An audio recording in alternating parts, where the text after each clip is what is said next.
Master Your Time by Gollari Books. You have exactly the same number of hours in a day as the busiest, most accomplished person you admire. 24. Not one more, not one less. So why does their life look like a series of breakthroughs, while yours feels like a series of I'll start tomorrow? Here's the uncomfortable truth. It's not that you're lazy. It's not that you don't care. It's that nobody ever taught you the difference between filling your day and mastering it. You've been managing a clock, when the real game has always been about managing your energy, your attention, and your relationship with time itself.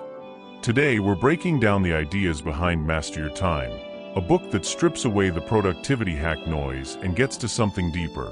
Why you procrastinate, why motivation is a myth you've been chasing backwards, and how the next 90 days could look completely different from the last 90. Stick with us until the end, because the final section, on entering a state of total focus, might be the single most useful 5 minutes you spend all week. Let's begin. Chapter 1. The lie you've been told about productivity. Somewhere along the way, productivity got hijacked. It became a checklist, a color-coded calendar, a stack of apps promising to optimize your life while quietly stealing the very attention they claim to protect. But real productivity was never about how many boxes you tick. It's about something far more human, whether the hours you spend today actually build the life you say you want. Think about the last time you felt genuinely proud of a day. Chances are, it wasn't the day you answered the most emails. It was a day where you did work that mattered, and also had dinner with someone you love, and also felt like yourself. That's the real definition hiding underneath all the productivity noise. Using your time wisely across every dimension of your life, not just your to-do list. Your career, your relationships, your hobbies, your rest. Productivity, properly understood, is the art of investing your limited energy into the things that compound. And that word, energy, is the one most people skip right past. We obsess over time management, but time is a fixed resource. You cannot create more of it, negotiate for more of it, or save it for later.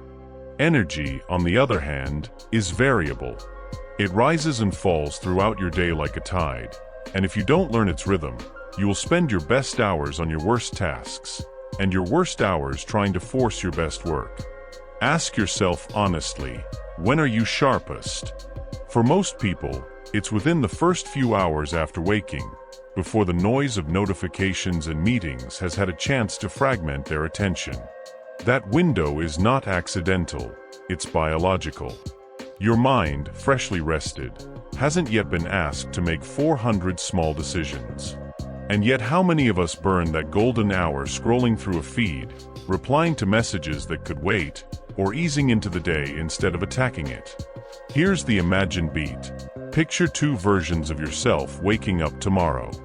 And if you don't understand the cycle, you'll keep fighting it instead of working with it. That's exactly where we're headed next. Chapter 2. The 6-phase energy cycle. Nobody told you about. Imagine your energy as a wave, not a switch. It builds, peaks, gets spent, and needs to be rebuilt, over and over, all day long. Most people treat energy like it's infinite until it suddenly isn't, and then they wonder why they crashed at 3 p.m. or why their productive morning turned into a foggy, scattered afternoon. Understanding the cycle changes that. The first phase is conservation. This happens before you even open your laptop. It happens in how you sleep, what you eat, and whether you move your body. Skip this phase, and everything downstream suffers. You cannot out-hustle a bad night's sleep. You cannot out-focus a lunch of pure sugar and caffeine crashes. This is where you stop multitasking and go all in on a single task, eliminating every possible distraction. Phone in another room, notifications off, tabs closed.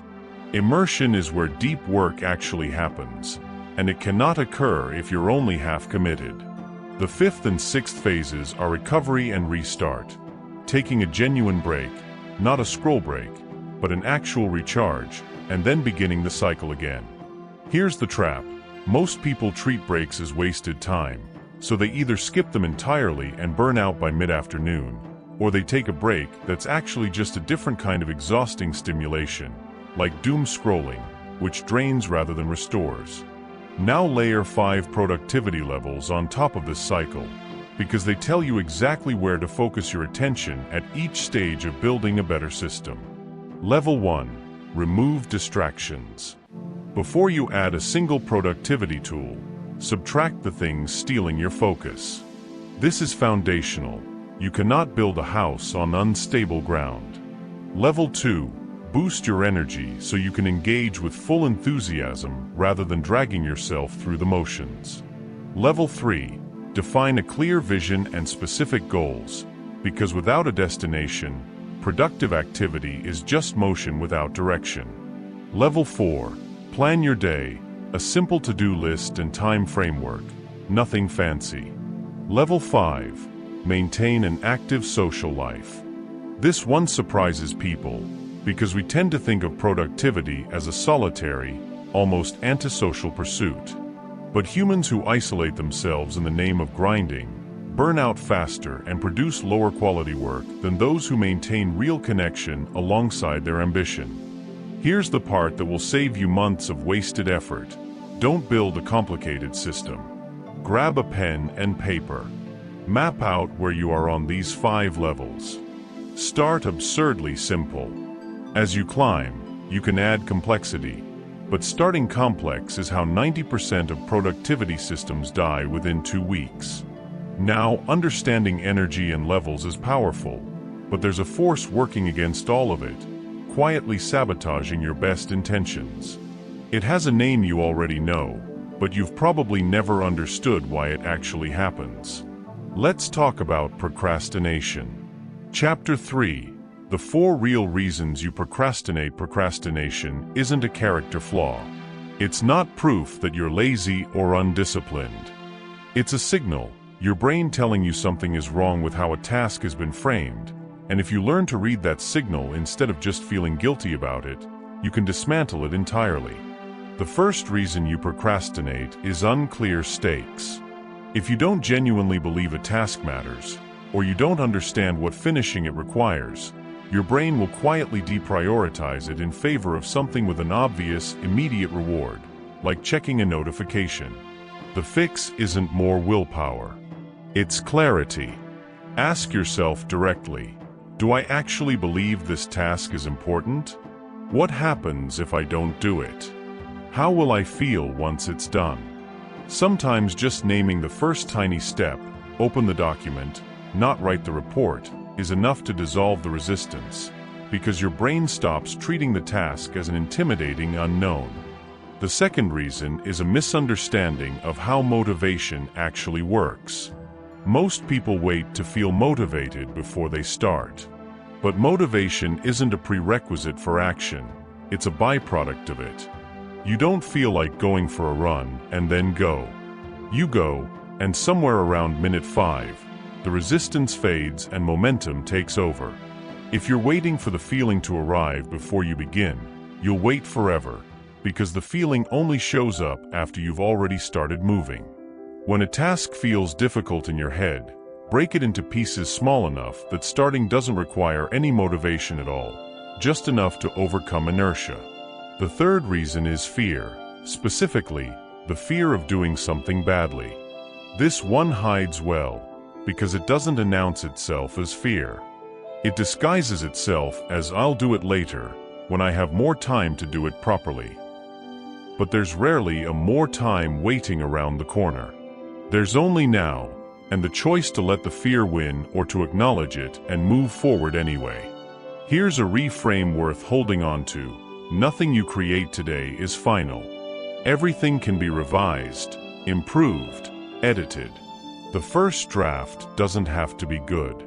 It just has to exist. The fourth reason is overwhelm, a mental workload so large it paralyzes you before you even begin. Your brain looks at an enormous, undefined task and rather than starting, simply shuts down, the way a computer freezes under too many open programs. The antidote is almost mechanical. Write down everything you need to do, Sort it from easiest to hardest, assign rough time blocks, and then just complete what you can, one item at a time. The goal isn't to finish everything today. It's to convert an overwhelming blob into a visible, walkable path. Here's the imagined beat. Picture your to-do list as a mountain, viewed from the base, shrouded in fog. That's overwhelm. Now picture the exact same mountain broken into a marked trail with mile markers. Same mountain, same climb. But one version paralyzes you, and the other lets you take the first step. Once you understand these four routes, unclear stakes, backwards motivation, hidden fear, and overwhelm, procrastination stops being a mysterious character defect and becomes a solvable, almost mechanical problem. But there's a deeper issue underneath all of this, one that has less to do with any single task and everything to do with how you relate to time itself. Because most of us are quietly sabotaged not by today's to-do list, but by our own relationship with yesterday and tomorrow. Chapter 4: The Trap of Living in the Wrong Tense. We only ever live in one place, right now. But almost nobody actually experiences right now, because we're constantly borrowing emotional weight from the past or anxious projections from the future, and dragging both of them into the present moment where they don't belong.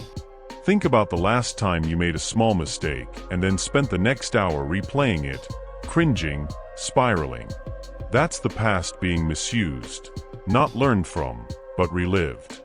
There's a meaningful difference between reflecting on the past to extract a lesson, and reliving the past to extract more shame.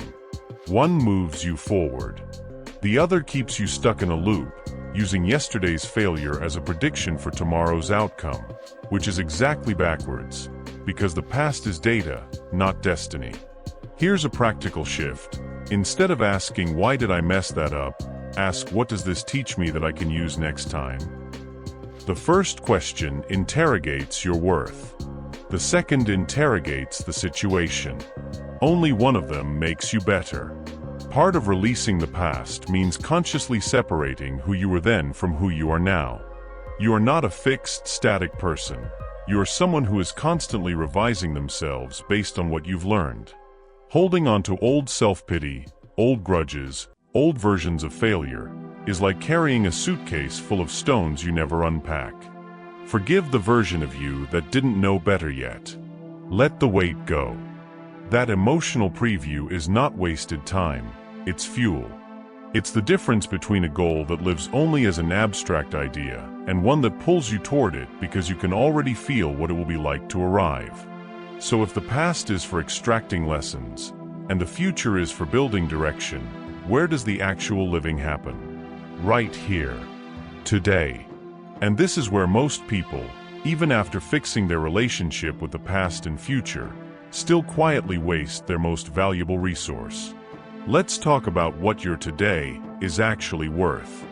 Chapter 5: Your microlife is building your macrolife. Here's a concept that will change how you look at every single day from now on. Think of today as a microlife, a tiny compressed version of your entire life. If today is meaningless, scattered, and wasted on trivial distractions, you are, in effect, rehearsing a meaningless, scattered, wasted life. Not metaphorically. Literally. Your macrolife, the big sweeping story you'll look back on someday, is nothing more than thousands of these microlives, stacked one on top of another. This isn't meant to induce guilt. It's meant to induce clarity. Because the flip side is enormously empowering. You don't need a dramatic once-in-a-decade turning point to change your life. You need one well-spent today repeated. That's it. That's the entire mechanism behind every transformation story you've ever admired. Not a single lightning bolt moment, but an accumulation of ordinary days that were treated as if they mattered. So the question worth asking every morning isn't what's on my calendar. It's what would make today count as a good microlife. Not a perfect one. Not a productivity-maxed, hustle culture caricature of a day. Just one where the hours were spent on something that adds up to something. A skill practiced, a relationship nurtured, a body cared for, a piece of meaningful work advanced. Consider the energy you already have and ask where it's actually going. If you can watch 4 hours of a show and call it relaxation, ask yourself honestly whether 1 hour would deliver the same relaxation, with 3 hours freed up for something that compounds. This isn't about eliminating rest or entertainment. Those matter too, and burning yourself out in pursuit of optimization defeats the purpose entirely. It's about noticing when trivial activity has quietly expanded to fill space that a slightly more intentional choice could occupy instead. A book instead of a scroll. A walk instead of another episode. Small substitutions, repeated daily, that don't feel like sacrifice once they become habit. Here's the imagined beat. Picture 2 calendars, side by side, 1 year apart.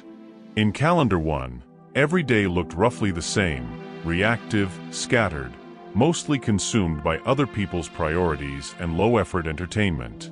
In calendar 2, most days looked ordinary too, except for 1 deliberate hour spent on a skill, a project, or a relationship.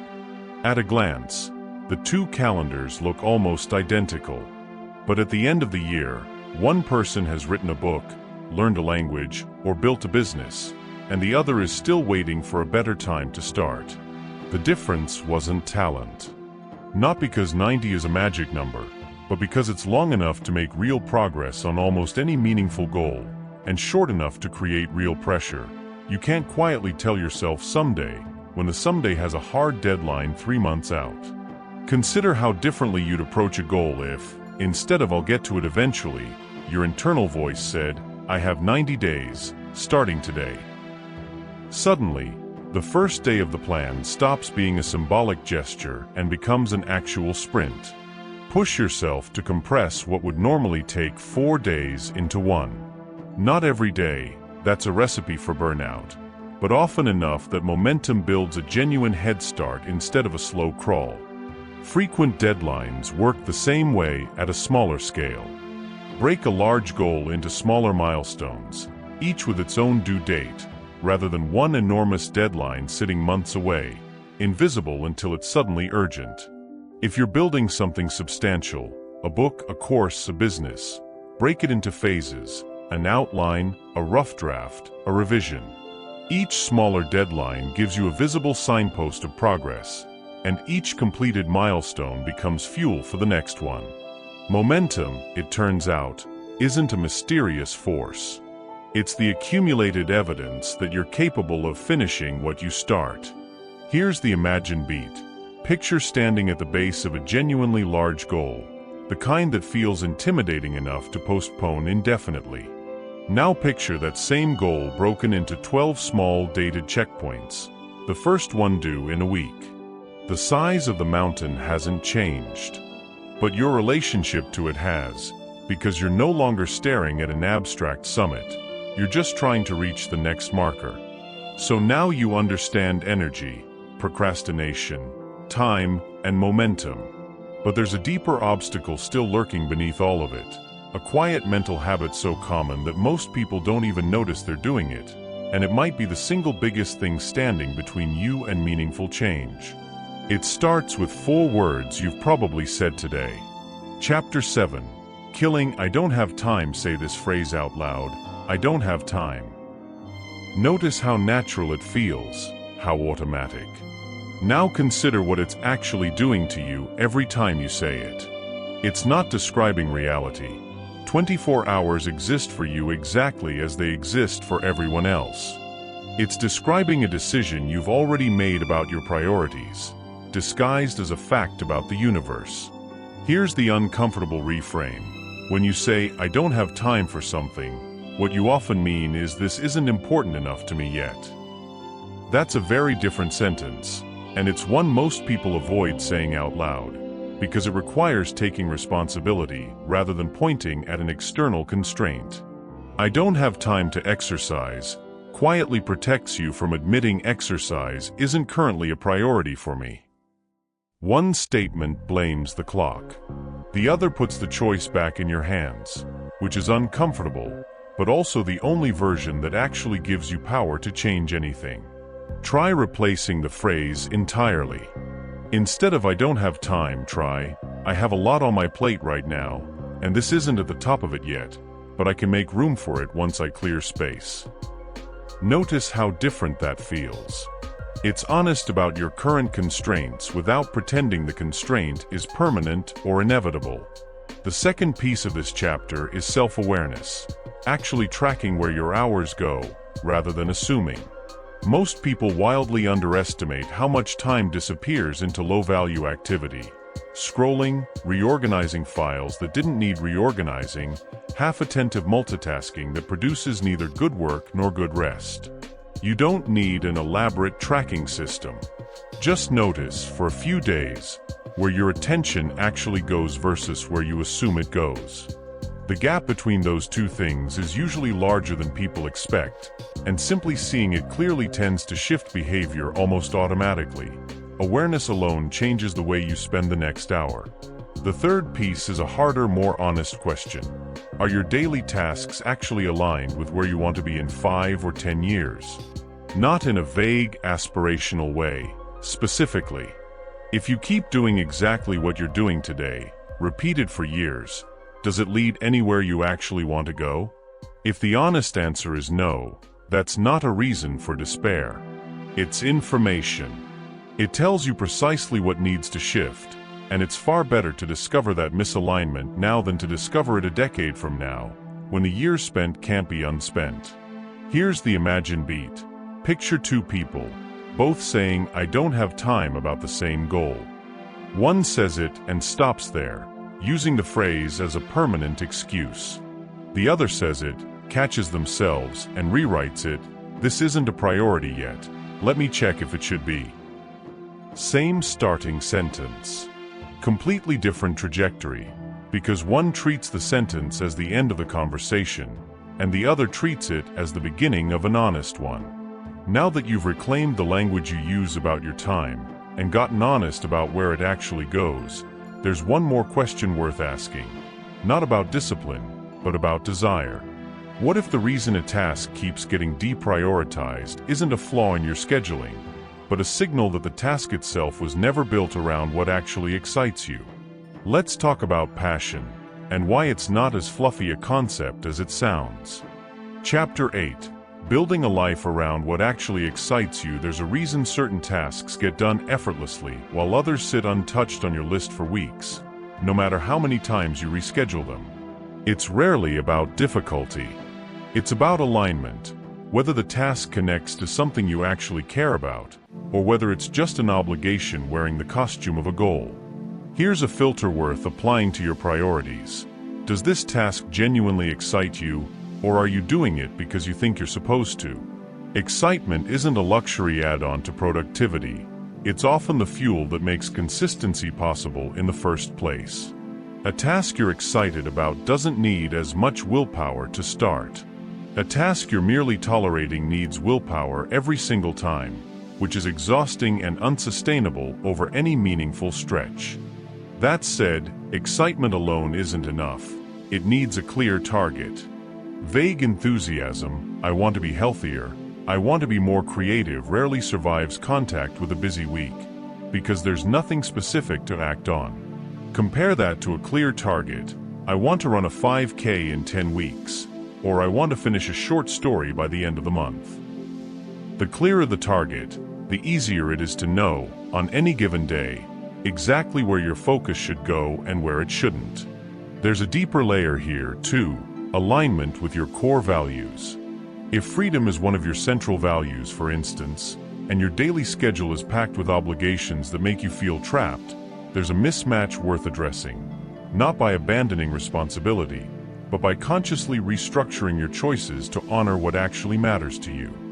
But you can dramatically increase what each hour produces, and that's a far more useful goal than chasing the impossible dream of a 25-hour day.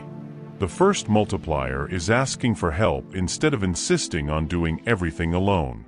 There's a particular kind of pride that convinces people they need to solve every problem solo, and it's one of the most expensive habits in existence, because it trades hours of your limited time for a sense of self-sufficiency that rarely pays off proportionally. If someone already has the answer, the resource, or the skill you need, Borrowing it isn't weakness, it's efficient. The hours you save by asking instead of reinventing can be redirected toward the parts of your work only you can do. The second multiplier is shortening your learning curve deliberately. When you're picking up something new, the difference between fumbling through trial and error alone versus following a structured tutorial or working with someone experienced can be the difference between weeks and months of wasted effort. This isn't about avoiding the work, it's about avoiding unnecessary work, the kind that exists only because nobody showed you a faster path. The third multiplier is what we might call a mastery mindset, built on 3 habits. First, repetition. Practicing something regularly until it becomes automatic, freeing up mental bandwidth that used to be spent on basic execution. Second, mastering fundamentals. Genuinely understanding the foundational steps of a skill before attempting advanced versions of it, because skipping fundamentals means you have no stable base to return to when things go wrong. And third, staying permanently open to learning, treating expertise as a moving target rather than a finish line you eventually cross and stop thinking about. The fourth multiplier is ruthless prioritization, identifying which tasks actually move the needle on your life, and grouping similar tasks together so your brain isn't constantly switching contexts. Constant context switching is one of the sneakiest energy drains that exists, because it feels like productivity. You're doing something every minute, while actually producing far less than focused, batched effort would. The fifth multiplier is deliberately investing in your existing skills or acquiring new ones that directly increase your output. A few hours spent learning a tool properly, a spreadsheet function, a piece of software, a technique, can save you dozens of hours down the line that would otherwise be spent working around your own limitations. Here's the imagine beat. Picture someone who spends 3 hours fumbling through a task they've never learned properly, versus someone who spends 30 minutes watching a clear tutorial first, then completes the same task in 45 minutes total. Both finish the task. One spent 3 hours. The other spent 75 minutes and now owns a skill they'll use again and again. That gap, repeated across a career, is the entire difference between working hard and working with leverage. There's one more multiplier worth its own dedicated space, because it connects time to something most people treat as a completely separate topic: money. Chapter 10. The real relationship between time and money. Here's a way of thinking about money that most people never quite arrive at. Money is, in a very real sense, stored time. Every dollar represents hours of your life you've already traded for it. Which means every purchase is also quietly a decision about how many of your past hours you're willing to spend, and it's worth treating that decision with more weight than we usually do. Try this exercise. Take something you're considering buying and translate its price into hours of your work. If you earn a certain amount per hour and you're eyeing something that costs a significant chunk of a week's income, ask yourself honestly, is this worth that many hours of my life? Sometimes the answer is genuinely yes. But often, framing the purchase in hours rather than dollars reveals a gap between what you say you value and what you're actually about to spend your stored time on. The flip side of this equation is just as important. You can use money to buy back time. Outsourcing a task that drains hours you could spend on higher value work, paying for a resource that shortens your learning curve, investing in something that removes friction from your day. These aren't indulgences, they're trades, and sometimes they're excellent ones. The question isn't whether spending money is good or bad. It's whether a given trade of money for time, or time for money, actually serves the life you're building. And this is where the two ideas loop back together. The more deliberately you use your time, the more capacity you have to earn, save, and invest. And the more thoughtfully you use money, the more time you can reclaim for the things that actually matter to you. It's not a one-way relationship. It's a cycle, and understanding it consciously, rather than drifting through it unconsciously, is one of the quieter but more powerful shifts this entire framework offers. Here's the imagine beat. Picture your hourly effort as water, and money as a container that holds it, ready to be poured back out later in whatever shape you need. More free time, a skill that saves you future hours, an experience that recharges you for the next stretch of work. Spent carelessly, that container leaks. Your attention, on the other hand, is the one variable entirely within your grip, and it is, without exaggeration, the single most valuable resource available to you, because it determines what your limited hours actually produce. Start with what breaks focus, because avoiding the saboteurs is often more powerful than any productivity hack you could add on top. Task switching is the first saboteur. Jumping between unrelated activities doesn't just cost you the seconds of the switch itself, it costs you the mental runway required to rebuild concentration each time, which research consistently shows takes far longer than people assume. Interruptions are the second. Every notification, every quick question, every buzz on your phone doesn't just steal that moment, it steals the momentum that took real effort to build. Checking messages compulsively is the third saboteur, scattering your attention across a dozen unfinished mental threads instead of one completed one. And starting your focus block with trivial tasks is the fourth, burning your freshest energy on your lowest value work, leaving nothing but fumes for what actually matters. Now, the practices that build focus deliberately. First, identify the single right task and commit to it for a defined stretch, at minimum, somewhere around 45 uninterrupted minutes, long enough for your mind to actually sink into the work rather than skim its surface. Second, practice deep concentration on purpose, treating it like a trainable skill rather than a fixed trait, because it is one, and it strengthens with deliberate use exactly like a muscle does. Third, apply the 80-20 principle ruthlessly. A small fraction of your actions typically generates the overwhelming majority of your results, and identifying which fraction that is, for your specific goals, lets you stop distributing effort evenly across tasks that don't deserve equal weight. Beyond deliberate focus sits something even more powerful: flow. Flow is that rare state where a task absorbs you so completely that time seems to dissolve, where 45 minutes feels like 10, where distraction simply doesn't register, because your entire mind is occupied by the work in front of you. This isn't mystical. It's a specific, describable mental state, and you can build the conditions that invite it more reliably. Start with strict routines rather than waiting for inspiration to strike. Inspiration is unreliable and shows up on its own schedule, which is precisely why it can't be the foundation of consistent output. A routine, on the other hand, is something you control completely. The same time, the same place, the same starting trigger, repeated until your mind learns to associate the trigger with immediate focus, the way a familiar smell can instantly summon a specific memory. Then, eliminate distraction environmentally rather than relying on willpower alone. Turn off notifications before you start, not after you've already been interrupted 3 times. Put your phone somewhere physically inconvenient to reach. If people around you can interrupt you, ask them not to in advance, rather than hoping they'll intuit your need for silence. And outside of work itself, deliberately build your capacity for focus through activities that train it indirectly. Reading, which strengthens sustained attention in a way that fragmented scrolling actively erodes. Genuine hobbies that require patience. Even allowing yourself to be bored occasionally, rather than instantly reaching for a device the moment stillness arrives. Because the discomfort of boredom is exactly the muscle that modern life has let atrophy, and it's the same muscle deep focus depends on. Here's the final imagine beat of this script. Picture sitting down to work, and instead of the familiar pull toward your phone, your mind simply settles. The task in front of you becomes the only thing that exists for the next hour. You now understand why procrastination happens, and that it was never really about laziness. You understand that motivation follows action, not the other way around.